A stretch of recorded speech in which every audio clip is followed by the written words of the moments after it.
mon mariage ne s'est pas simplement dissous, il a explosé de manière spectaculaire quand j'ai découvert que ma femme était enceinte de l'enfant d'un autre homme. Et pas n'importe quel homme, attention. C'était le vétérinaire du coin. Pour aggraver la situation, ses parents, farouchement religieux, ont conspiré pour dissimuler toute l'affaire. Je n'ai pas cédé à une explosion de colère. Je n'ai pas supplié. J'ai élaboré une stratégie. Et quand le moment opportun est arrivé, j'ai tout révélé dans une manœuvre méticuleusement calculée. J'ai maintenant 31 ans. Becky et moi avons été mari et femme pendant 4 ans. Nos chemins se sont croisés à l'université. J'étais dans la phase finale de l'obtention de mon diplôme en commerce, tandis qu'elle se lançait dans des cours de marketing et coordonnait les événements du campus. Je l'ai remarqué pour la première fois lors d'un rassemblement pré-match animé. Elle a furtivement jeté un coup d'œil à notre groupe, feignant l'indifférence. Finalement, elle et ses amis se sont approchés, brandissant un manuel scolaire. Un prétexte évident. Elle a simulé la maladresse et a renversé du cidre brut sur mon maillot fétiche des jours de match. J'ai balayé l'incident d'un rire et j'ai plaisanté, on dirait que tu viens de m'offrir le dîner. Elle a rougi abondamment, gloussé nerveusement et s'est excusée un nombre incalculable de fois. Elle est repartie avec mon numéro de téléphone, et le soir même, elle m'avait déjà envoyé un message. À partir de ce moment, nous nous sommes connectés rapidement. Nous avons eu des heures de conversation profonde et sincère. Elle a raconté son éducation sous le contrôle strict de ses parents, religieux zélés. Je me suis confié à elle sur la perte de mon père pendant mon adolescence et sur la prise de responsabilité qui a suivi pour aider ma mère à gérer la ferme familiale. Certains soirs, nous conduisions jusqu'à des endroits isolés, nous nous allongions dans la benne du pick-up sous la voûte céleste et exprimions nos aspirations pour l'avenir. Elle esquissait des maisons de rêve fantaisistes sur des serviettes en papier tandis que j'élucidais des plans d'irrigation et des rotations de culture. Elle écoutait invariablement avec une attention captivée, comme si c'était le sujet le plus fascinant imaginable. Après 2 ans de fréquentation, j'ai fait ma demande en mariage au bord du lac où elle avait passé son enfance à nager. J'avais épargné avec diligence pendant des mois pour acquérir une bague qui la laisserait sans voix. Et cela a réussi. Elle a versé des larmes de joie et a chuchoté qu'elle avait hâte de fonder une famille un jour. Quelques années plus tard, je croyais avoir cultivé le genre de vie dont la plupart des hommes ne font que rêver, une femme dévouée, une ferme florissante que j'avais développée à partir de rien et un avenir que j'avais gagné grâce à des efforts et des sacrifices acharnés. Rien n'a été facile. Je travaillais régulièrement 70 heures par semaine, je m'endettais avec des prêts précaires et j'investissais chaque once de mon énergie dans cette terre. J'ai transformé 16 hectares de sol aride et improductif en une entreprise prospère qui générait près de 300 000 $ par an, tout ça pour elle. Je voulais que Becky puisse vivre la vie qu'elle avait toujours imaginée. Lorsque nous avons échangé nos vœux, nous étions alignés sur les aspects fondamentaux, les enfants, la famille, un foyer stable. Cependant, peu après le mariage, un changement s'est produit. Un jour, apparemment sorti de nulle part, elle a déclaré « Reportons le projet d'avoir des enfants ». J'ai été pris au dépourvu. Néanmoins, je me suis abstenu d'insister. J'ai pensé qu'elle avait simplement besoin d'un peu d'espace personnel, et je pouvais le respecter. Par conséquent, j'ai intensifié mes efforts pour construire un avenir dont nous pourrions tous les deux être fiers. Elle était captivée par le concept du charme rustique. Par conséquent, j'ai acquis une pittoresque petite ferme juste à l'extérieur de la ville, dans l'espoir de lui fournir précisément ce qu'elle avait toujours décrit. Cependant, le fantasme rustique de Becky s'accompagnait de prix exorbitants. Elle a insisté pour acheter un cheval de race pur sang à 6 chiffres parce qu'un cheval conventionnel ne serait pas esthétique sur les photos. L'animal restait inactif dans le pâturage comme une décoration de jardin pendant que je perdais de l'argent, 2 000 $ par mois pour les compléments, un vétérinaire et un entraîneur qui venaient plus fréquemment qu'elle. Puis vint le bétail brahman importé parce que nos Hereford n'étaient pas assez frappantes visuellement. J'ai failli m'étouffer quand elle les a jugées trop banales. Oh, et les pick-up. Chaque année, elle exigeait un tout nouveau pick-up diesel, non pas parce que l'ancien était tombé en panne, mais parce que le nouveau se vantait de sièges en cuir de qualité supérieure et d'une finition gris mat plus raffinée. J'ai financé chaque extravagance. Je me suis répété à maintes reprises que si cela lui apportait du bonheur, cela valait la peine. Jusqu'à ce que tout se désintègre. Un jeudi après-midi, j'ai reçu un message d'Emily, la meilleure amie d'enfance de Becky. Elle m'a fait part d'un besoin urgent de me parler. J'ai supposé que cela concernait l'anniversaire de Becky ou une initiative communautaire. Becky n'était pas à la maison, alors je l'ai invitée à venir. Émilie et moi n'avions jamais été particulièrement proches. Elle semblait constamment être en mode survie, parvenant à peine à payer son loyer, faisant perpétuellement la promotion d'un business d'appoint voué à l'échec sur les réseaux sociaux. Elle travaillait comme technicienne vétérinaire en semaine et était barmaid les vendredis et samedis soirs dans un bar miteux mal éclairé appelé le Rustinel, juste pour joindre les deux bouts.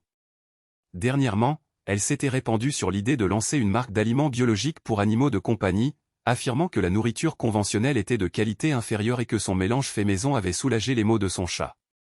Quelques mois auparavant, elle m'avait demandé si je pouvais investir ou si je connaissais quelqu'un qui le ferait. J'avais dit que j'y réfléchirais, mais franchement, je ne l'avais jamais perçue comme quelqu'un capable d'aller jusqu'au bout.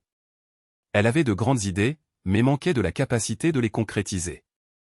À son arrivée, elle a encore envoyé un SMS pour s'assurer que Becky n'était pas là.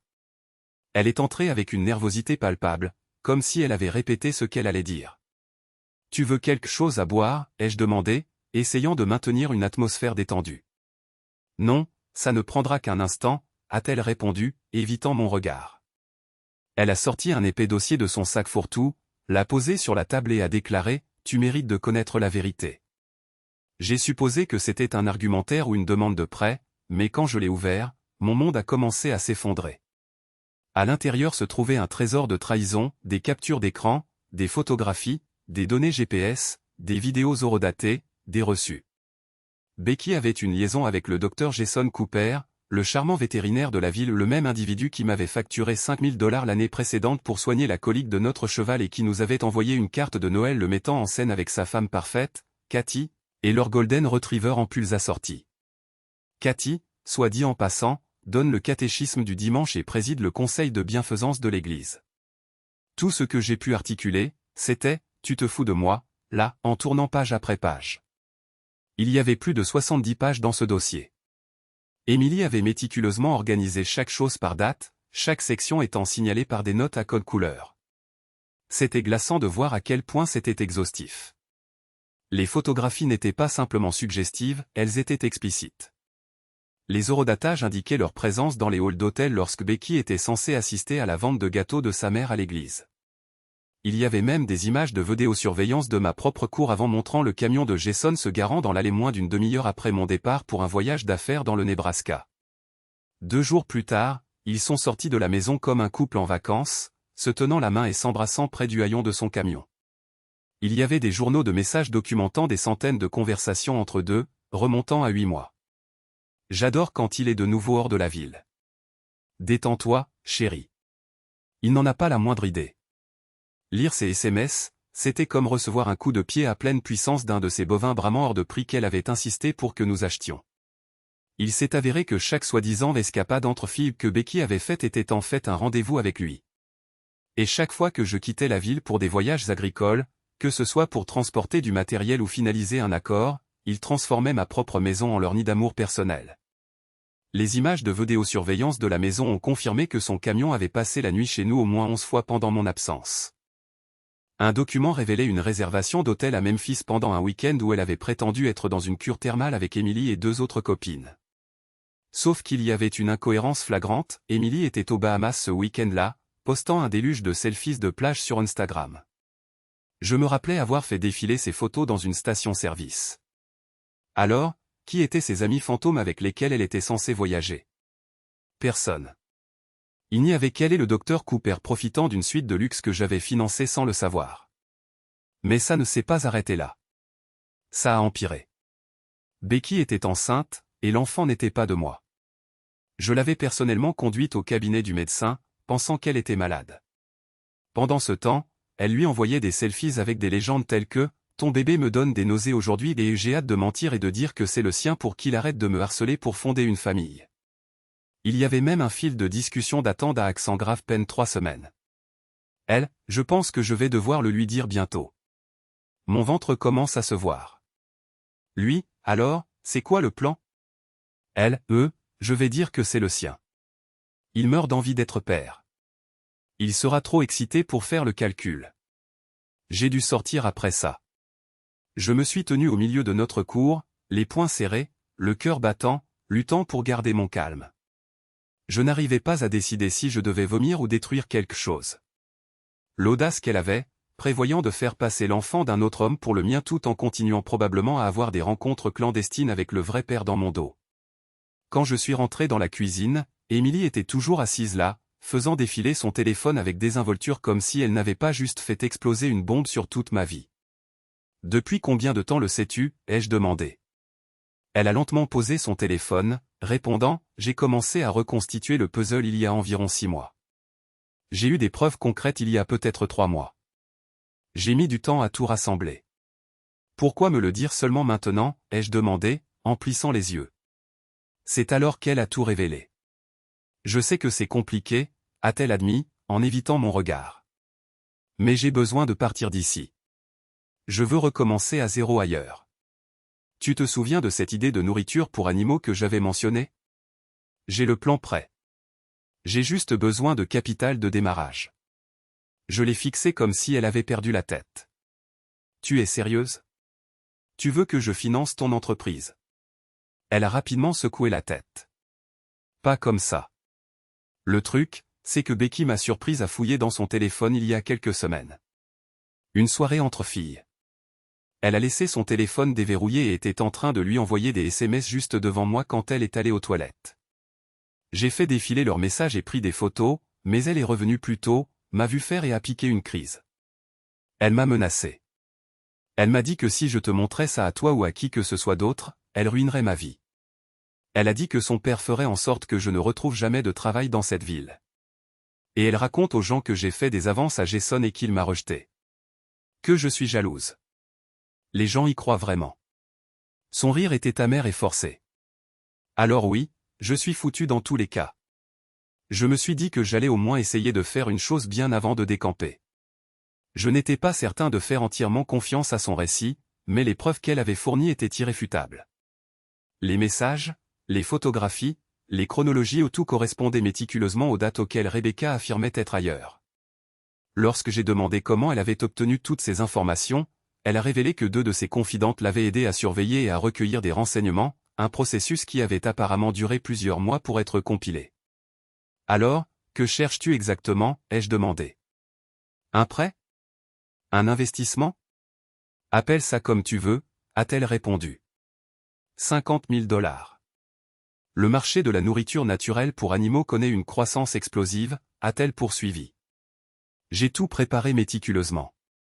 J'ai simplement besoin de quelqu'un qui soit prêt à croire en la vision.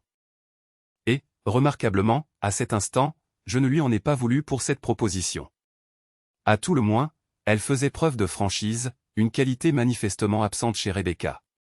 Et, que ce soit motivé par des motifs égoïstes ou non, la présentation de ce dossier m'évitait de perdre davantage de temps à élever un enfant qui n'était pas biologiquement le mien. Ou, alternativement, de rester avec une personne qui me percevait comme un imbécile naïf. Laisse le plan d'affaires, lui ai-je dit. Laisse-moi d'abord régler les choses de mon côté. Alors nous en reparlerons. Elle a esquissé un léger hochement de tête, semblant soulagée, et s'est levée pour partir. Sur le seuil, elle a jeté un regard en arrière. Pour ce que ça vaut, j'ai toujours pensé que tu étais trop raffiné pour elle. Certes, je n'ai pas succombé à la flatterie, mais l'honnêteté m'oblige à le reconnaître. Elle m'a fourni la vérité, et je réglerai mes obligations. J'ai continué à examiner les preuves.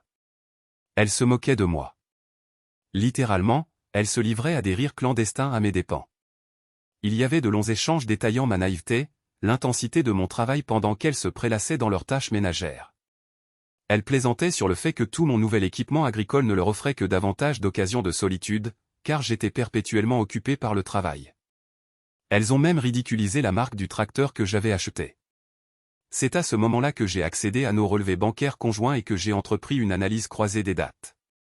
Au cours des 8 mois précédents, plus de 115 000 $ avaient été transférés illégalement. Des retraits qui me restaient inconnus. Des achats de bijoux haut de gamme, des pièces que je n'avais jamais vues auparavant. Des frais de location pour une luxueuse cabane située dans le nord de l'État. Et juste au moment où je supposais avoir atteint le nadir, j'ai déterré quelque chose d'encore plus répréhensible. Des captures d'écran de Rebecca échangeant des SMS avec ses parents, le pasteur Robert et son épouse apparemment parfaite, Suzanne. Le couple sanctifié, les piliers spirituels de la communauté.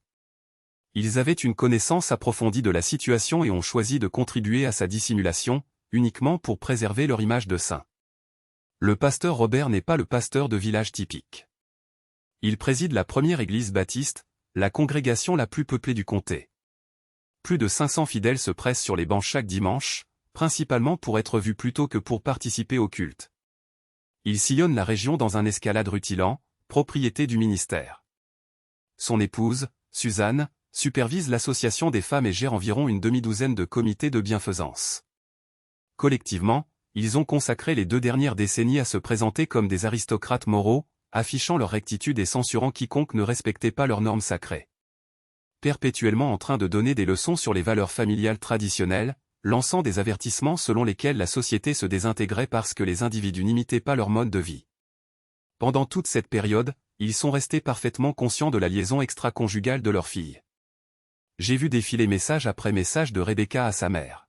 « Maman, je fais une crise de panique. Emily est au courant pour Jason et moi. Et si elle le révèle à Jason ?» Sa mère a répondu « Ne t'inquiète pas, ma chérie. Ton père va s'occuper de ça. » Ensuite, un message est apparu, venant de Robert lui-même, « Nous avons discuté avec Emily. Elle comprend les conséquences. Sois simplement plus discrète à l'avenir. » C'étaient ces mêmes personnes qui m'avaient invité si régulièrement à partager le repas du dimanche. L'homme qui m'appelait mon fils, la femme qui me demandait sans cesse quand nous allions lui donner des petits-enfants. Pendant tout ce temps, ils savaient que leur fille me trompait et portait l'enfant d'un autre. Une enquête plus approfondie n'a fait qu'aggraver la situation. Je suis tombé sur leurs échanges privés, où ils discutaient de stratégies pour manipuler l'histoire autour de la grossesse. Le pasteur Robert a écrit « J'ai mûrement réfléchi à cette question.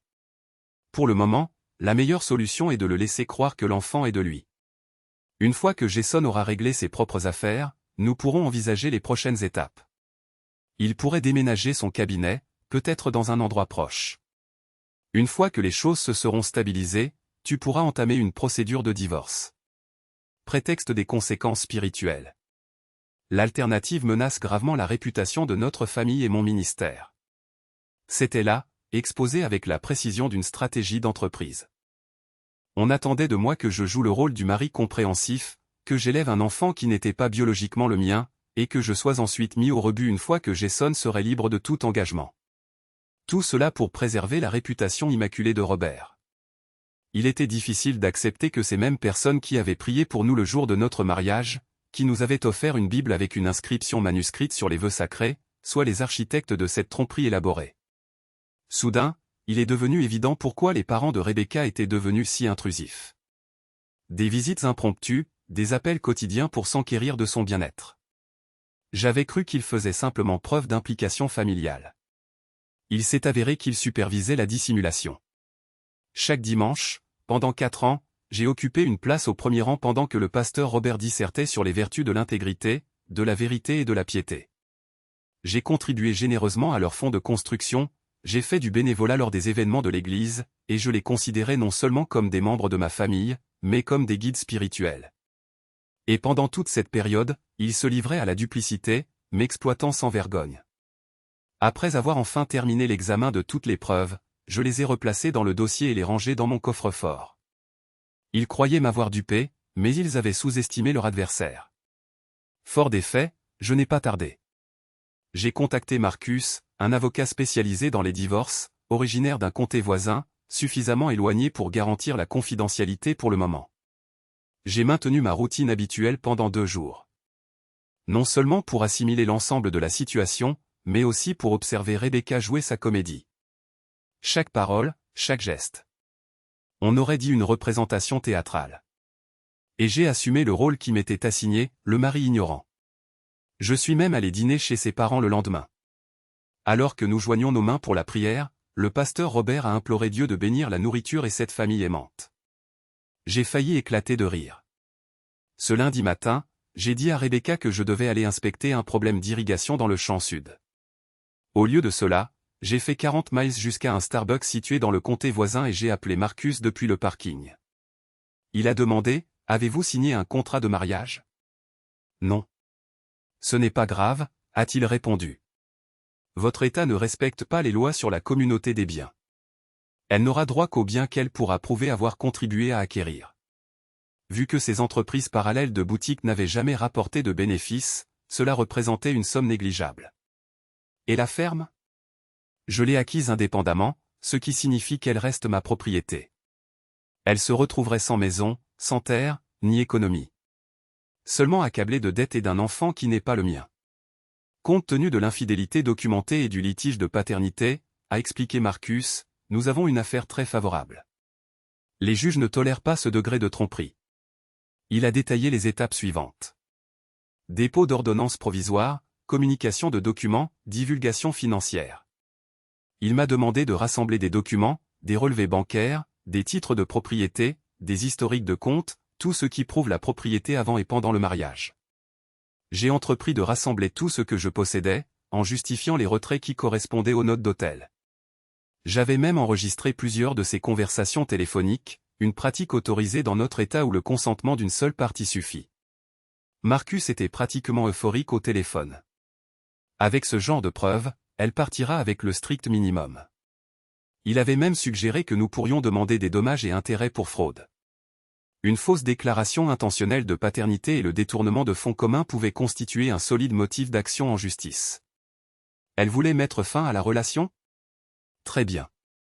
Mais elle ne s'enfuirait pas avec mes biens. Pendant que Marcus préparait les documents, j'ai transféré la majorité de nos actifs liquides sur des comptes enregistrés uniquement à mon nom.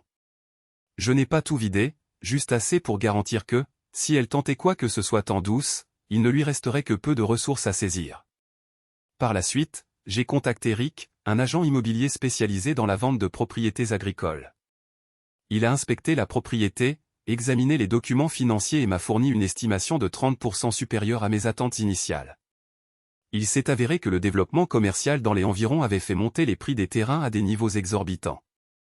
Dès que le divorce serait finalisé, je pourrais liquider les actifs. Rebecca ne saurait pas que la propriété était en vente avant mon départ. J'ai également commencé à étudier de nouvelles propriétés dans d'autres États. Il y avait un ranch d'élevage dans le Montana disponible pour moins que ce que le mien pourrait rapporter, un sol de meilleure qualité, un meilleur accès à l'eau, une résidence plus récente. J'ai commencé à formuler des options et à soumettre des demandes de renseignements. Il n'y avait pas d'urgence, mais le fait de planifier une stratégie de sortie me donnait un sentiment de contrôle. Pendant ce temps, Rebecca avait commencé à semer de subtiles allusions à une grossesse. S'abstenant de vin au dîner, faisant allusion à des nausées matinales, acquérant du soda au gingembre et des crackers comme si elle était délicate, se préparant à dévoiler la grande nouvelle, s'efforçant de présenter les choses comme si elle était sur le point de fonder une famille avec moi. Un soir, elle s'est blottie contre moi sur le canapé, a plongé son regard dans le mien et a entamé un discours sur le fait que peut-être il était enfin opportun d'envisager sérieusement d'avoir des enfants. J'ai continué le jeu, souriant, acquiesçant, articulant précisément ce qu'elle voulait entendre, bien que je ne ressentais absolument aucune résonance émotionnelle intérieurement. Maintenir cette mascarade épuisait mon énergie, mais elle instaurait aussi en moi un étrange sentiment de contrôle. Chaque mensonge qu'elle prononçait, chaque fois que je reproduisais son sourire contrefait, chaque récit inventé qu'elle racontait ne servait qu'à me rappeler que j'étais justifié de poursuivre mon plan. Ils avaient mérité cette issue. Marcus restait en communication, me fournissant des mises à jour tous les quelques jours. Il progressait sur le plan juridique, préparant des documents, compilant des précédents jurisprudentiels similaires et retenant les services d'un huissier spécialisé dans les situations à enjeux élevés. « Comment préférez-vous que les papiers soient signifiés » m'a-t-il demandé discrètement. « À la maison ou dans un lieu public ? La décision vous appartient entièrement. » Cela m'a amené à envisager Thanksgiving. C'était invariablement une occasion importante à l'église de son père, suivie d'un dîner à leur domicile. Ses parents accueillaient toute la famille élargie, les habitués de l'église et leur cercle social très unis. Cela représenterait le cadre idéal. J'ai eu une longue conversation avec Mike, mon chef d'exploitation agricole. Il était à mon service depuis plusieurs années, toujours fiable. Je l'ai informé que je pourrais être contraint de partir brusquement et lui ai demandé s'il pouvait se débrouiller en mon absence. Mike n'a pas hésité. Tout ce dont vous avez besoin, je m'en occupe.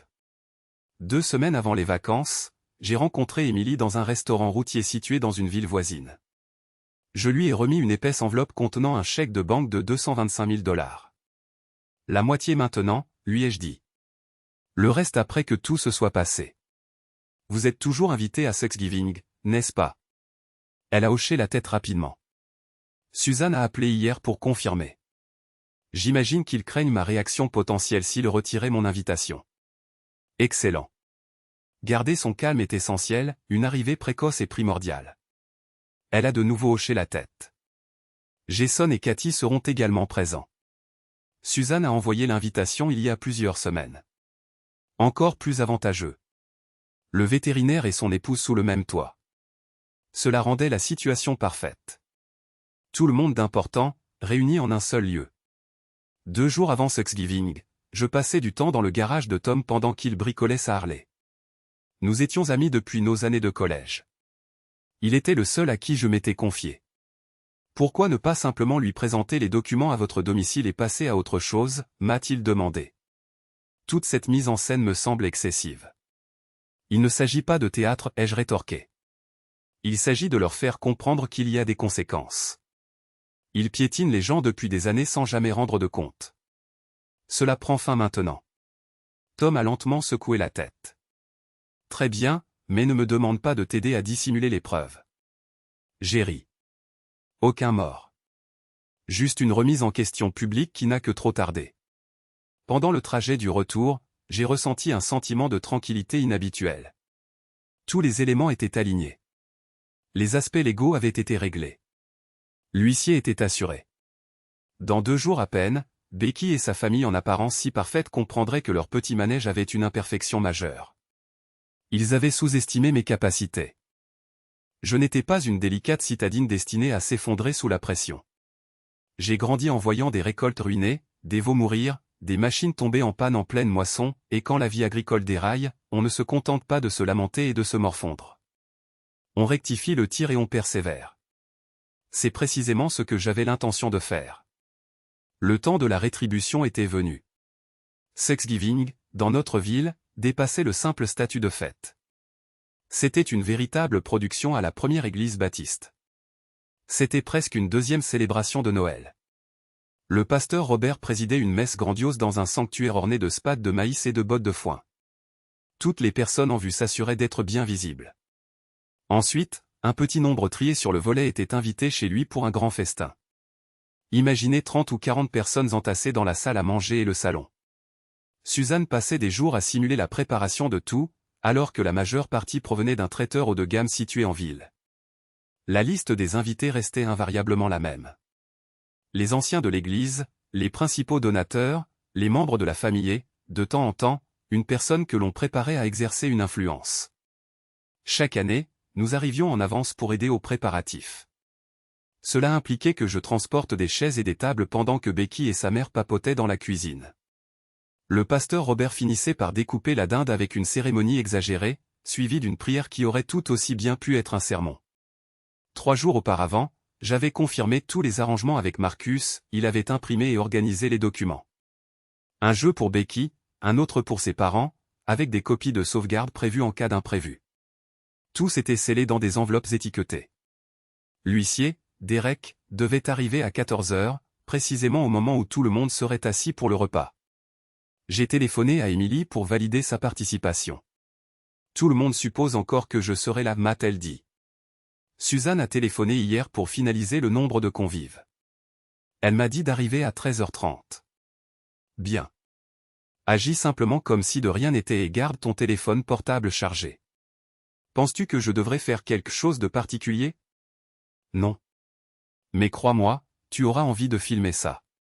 La veille de l'événement, Becky s'affairait dans la cuisine, simulant une activité intense, transférant des tartes achetées en pâtisserie dans nos plats pour faire croire qu'elles étaient faites maison. Peux-tu passer au pressing pour récupérer ma robe, m'a-t-elle demandé. De plus, nous devons partir à 8h du matin demain pour aider maman à tout préparer. Pas de problème, ai-je répondu, en prenant le ticket qu'elle me tendait. A-t-il autre chose à laquelle tu penses? Elle a fait une pause. Peut-être acheter des compositions florales pour la table. Maman adore quand nous apportons ça. C'est noté. J'ai récupéré sa robe et je suis allé directement chez le fleuriste. J'ai demandé le bouquet le plus extravagant disponible. Lorsque la vendeuse m'a demandé si je souhaitais inclure un message, j'ai secoué la tête.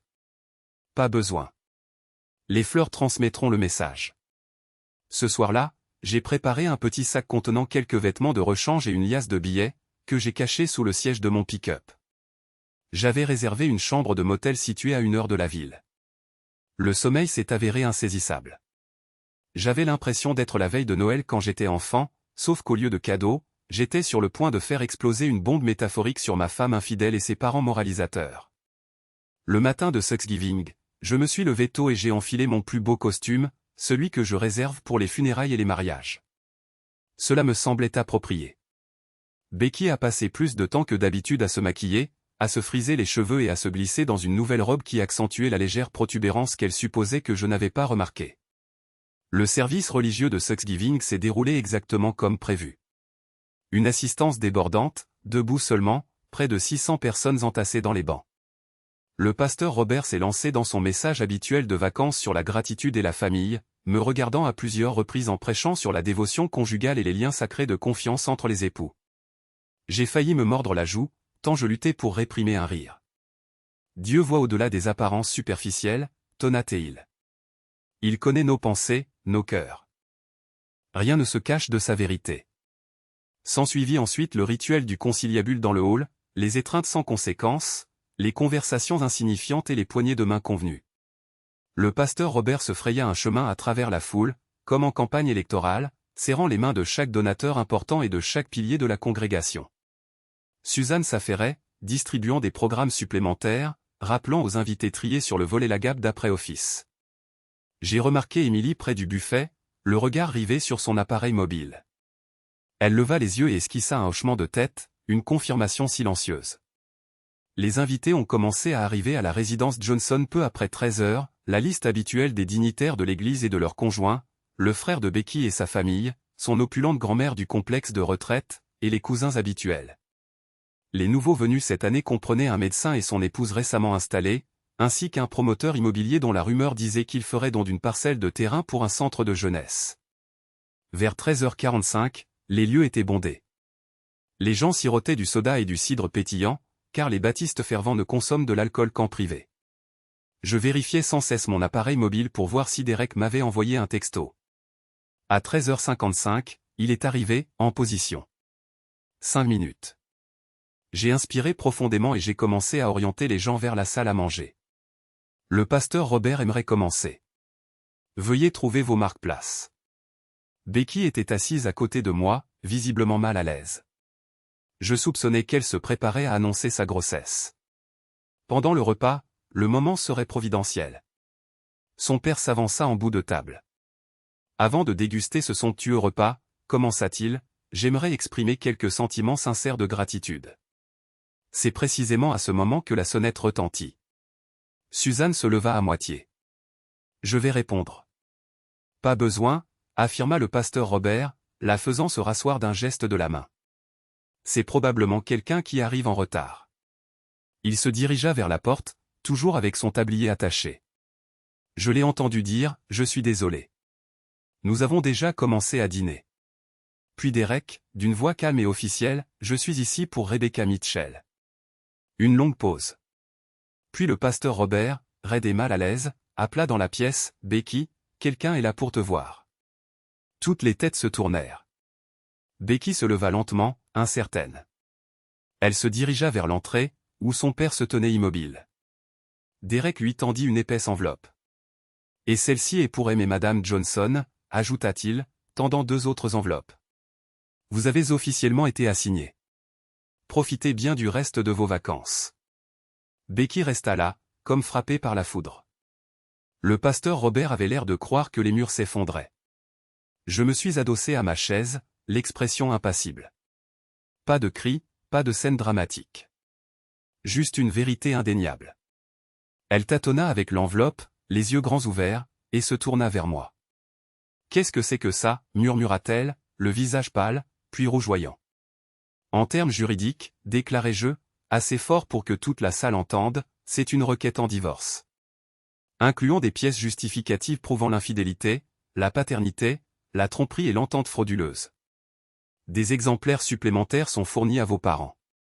Ils sont également nommés. Son père déchira son paquet, les yeux scannant frénétiquement. Suzanne resta immobile. Elle se contenta de me regarder comme si j'étais devenu méconnaissable. Je me suis levé, me suis assuré que toute la salle observait, et j'ai lancé une vidéo sur mon appareil mobile. Becky et Jason sortant d'un hôtel, s'embrassant sur le parking. La date?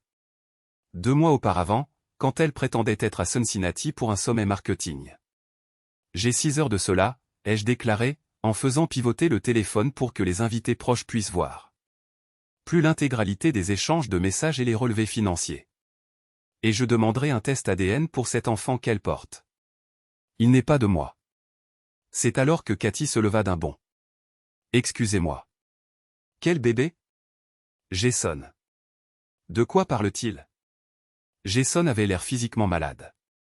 Je peux expliquer. Expliquer quoi? Ai-je interrompu.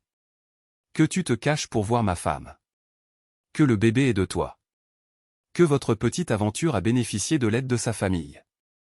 Le pasteur Robert tenta de reprendre le contrôle. C'est scandaleux. Vous vous introduisez dans notre maison avec ces accusations. J'ai ri, sincèrement amusé. Des accusations? Consultez la page 12. Pasteur, vous avez conseillé à votre fille de cacher la grossesse. Vous lui avez dit d'être prudente. Assez détaillé pour quelque chose qui, selon vous, ne s'est pas produit. Son expression était inestimable, Becky feuilletait les pages, abasourdie. Comment avez-vous obtenu ça? Qui?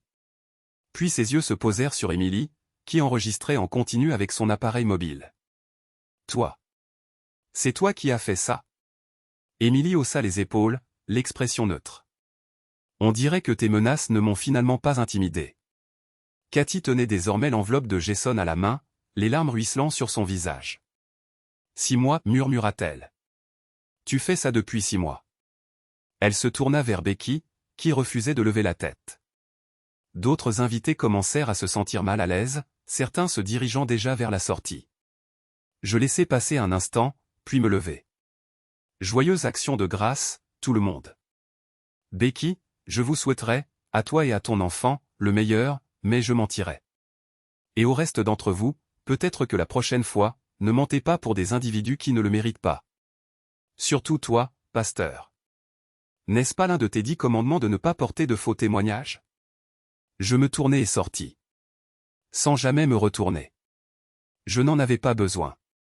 Derrière moi, les voix montaient. Cathy hurlant sur Jason. Le pasteur Robert essayant de reprendre le contrôle. Suzanne pleurant. Quelque chose s'écrasa au sol. Je me dirigeai directement vers mon pick-up. Avant même d'atteindre l'autoroute, mon appareil mobile vibrait sans cesse. Becky, comment as-tu pu faire ça? Il faut qu'on parle. Je suis désolé. Rentre à la maison. Des messages vocaux de son père oscillant entre menaces et supplications. Un sanglot solitaire et confus de Suzanne rendait ces mots incompréhensibles. Je désactivai le téléphone, maintenant mon cap, mes accommodations au motel étaient prêtes peu de temps après. Un nouveau départ, loin de l'épave qu'ils avaient créée. Plus tard dans la soirée, je réactivai brièvement le téléphone. Emily avait envoyé un message texte. Quel chaos absolu. Jason a été frappé à la tête avec une saucière après ton départ, Cathy a un sacré bras. Alors, quand recevrai-je l'autre moitié de mon paiement, demanda-t-elle. Déjà sur ton compte, répondis-je. La meilleure compensation que j'ai jamais reçue, répondit-elle, ajoutant, la meilleure action de grâce que j'ai jamais passée. Franchement, je ne pouvais pas contester cette affirmation. Assis seul dans une chambre de motel poussiéreuse juste à côté de l'autoroute, je ressentais un plus grand sentiment de bien-être que depuis plusieurs mois. Pas de mensonge. Plus de prétention. Demain, je contacterai Marcus pour lancer la phase suivante. Mais ce soir? Ce soir, je dormirai enfin à point fermé, sûr de savoir que j'ai rendu la justice qu'il n'avait jamais anticipée.